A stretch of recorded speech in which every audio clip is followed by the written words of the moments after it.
I look back, and a lot of times when I had my most success, it was right after my biggest failure. So I feel like I can do that again. 0-2 last night.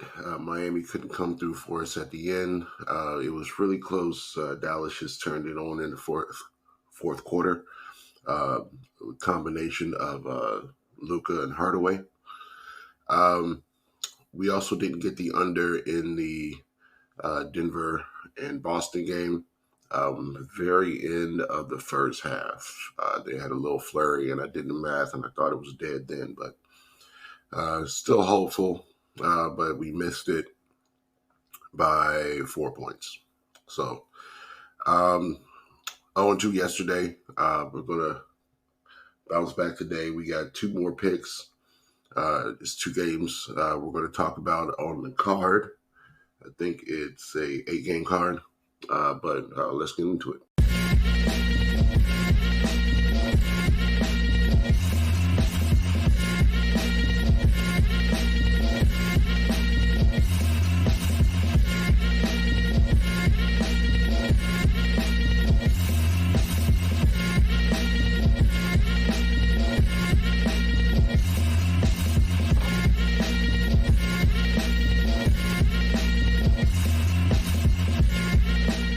What's up, everybody? Crash here.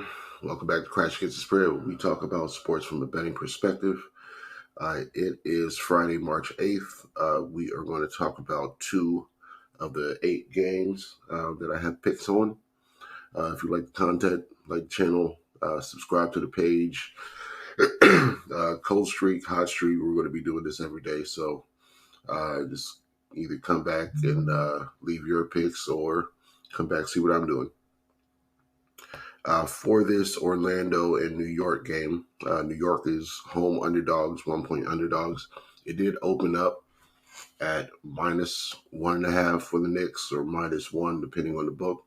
But by 8 a.m., every book had it flipped the other way. So money came flooding in on the Magic, and New York went from favorites to underdogs at home. Jalen Brunson is still on the injury report, which I think is why this number is so close. With New York's record in their last 10 games or so, I think this probably should be Orlando -3, Orlando -4, something like that, with New York at home. But I think they're waiting on the Jalen Brunson news, so I think he is actually questionable. I'm still on Orlando. Not sure if he'll play, and if he doesn't play, we have a short line here.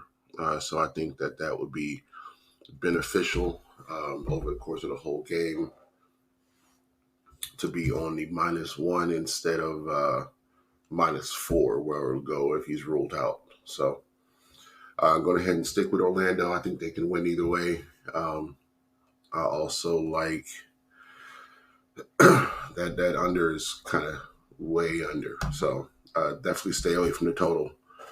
But I like Orlando to win against the Knicks. Next game is the Hawks and the Grizzlies. Grizzlies are 3-point home underdogs. Totals at 215. Story with the Grizzlies has been this injury report.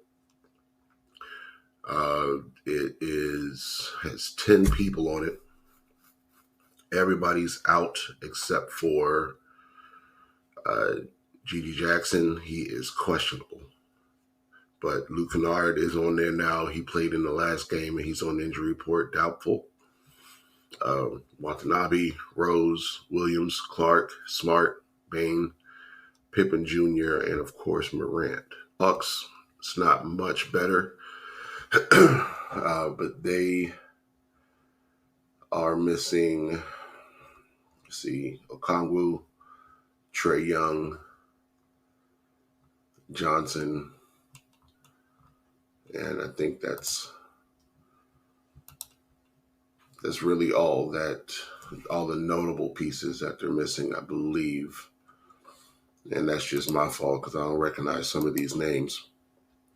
So I can't really say how big a part of their Offense, they are, but they still got their starters last game were Bay, Johnson, Capella, Murray, Bogdanovic. So Johnson's on the injury report, out with an ankle injury. Everybody else is still healthy. So I'm on the Hawks here. I don't like that I have to lay points, that they're not underdogs, but against the Grizzlies, this is probably the best situation for them. So we're just going to roll with the Hawks -3. And those are going to be the two picks. We have the Orlando Magic -1.5, and we have the Atlanta Hawks -3. So lock those in. Let's get this money, and we will see you back tomorrow for some more NBA picks. By the way, I haven't gotten an apology yet for that. I check my fucking messages every day when I come home from work. My answering machine, zero. I got a blinking light because I don't have shit from you. Yeah, right. You know, you got a I got big my fucking wife. mouth, I got my wife checking the messages every 45 minutes, calling the office saying, "Has Brad apologized yet? Is there an apology message on the machine?" Apology. I You don't know have what? jack shit. You know what? That's not how you treat Yeah, I people. understand.